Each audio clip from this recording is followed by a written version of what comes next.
Hi, welcome to First Chapter Friday. My name is Lucy, and the book that I am going to be reading, the first chapter of today, is called Ellie Engle Saves Herself, and this is by Leah Johnson. Ellie Engle is in middle school. She enjoys sort of just gliding along, not really calling a lot of attention to herself. She lives at home with her mom and her pet goldfish. She works at a bakery for a man named Mr. Walker. And in all these endeavors, she really doesn't like to do anything that stirs the pot too much or call attention to herself. She has a best friend who is the opposite, who loves attention and loves trying new things and drags Ellie to a lot of things that Ellie's not sure she would otherwise want to go to. She's pretty happy just doing her thing. And whenever Abby, her best friend, does drag her to something, Ellie usually ends up just reading a comic book, which is something she always has with her. It's sort of like a comfort, something she can dive into and forget that she is in this space where she doesn't want to be. All this changes when there is a big earthquake that hits the small town that Ellie lives in. And after the earthquake, Ellie realizes that she has the power to bring things back to life. So anything she touches will come back to life. So if like a plant has died and she touches it, it comes back to life, which seems on the outside to be kind of a cool skill, but it is actually extremely complicated. And it is not without repercussions in other ways. This gift doesn't just come with like life bearing. It also calls a lot of attention to Ellie. A video of her bringing something back goes viral, and all of a sudden there are news reporters and paparazzi camped out on her front lawn. There's this famous pop star who wants to bring Ellie on live TV to use her powers, and Ellie doesn't like any of this. She realizes she's being used. And on top of all of this, during all of these complicated pieces that are coming together as the world discovers what Ellie can do, Ellie is discovering that she maybe is a little bit in love with Abby, her best friend, just to complicate matters further. Ellie Engle has to think about not saving other animals, plants, creatures, but in fact, saving herself. So how is Ellie Engle going to return to the life that she knows and feels comfortable in? Chapter 1. If you want to be a hero, first you need a great origin story. Wonder Woman is from an island of women warriors who rule with fairness and fierceness. And to top it all off, she's the daughter of a Greek god. Green Lantern got his powers from an alien who saw that his heart was so pure that he'd never use them for evil instead of good. Black Panther inherited his abilities from a long line of supers, a family of rulers in the most technologically advanced country in the world. Whether you're a hero at birth or become one later in life, one thing is for certain. You gotta be extraordinary.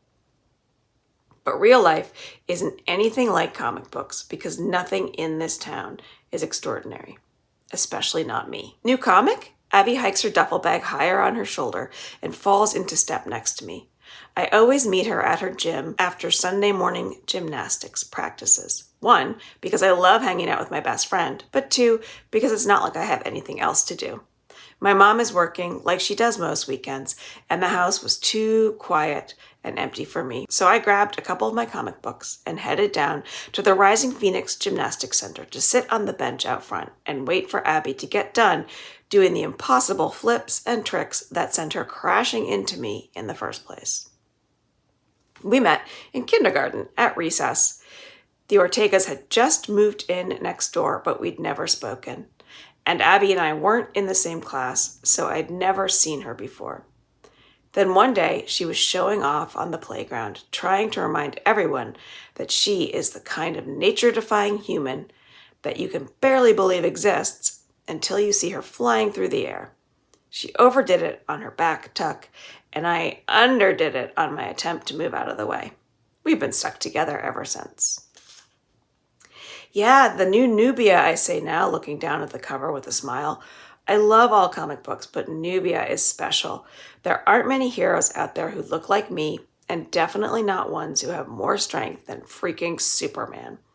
I slip it into my backpack so I don't mess it up with my sweaty fingers. Do you want to go to the pool today? Last chance before you know what. Ugh, I can't.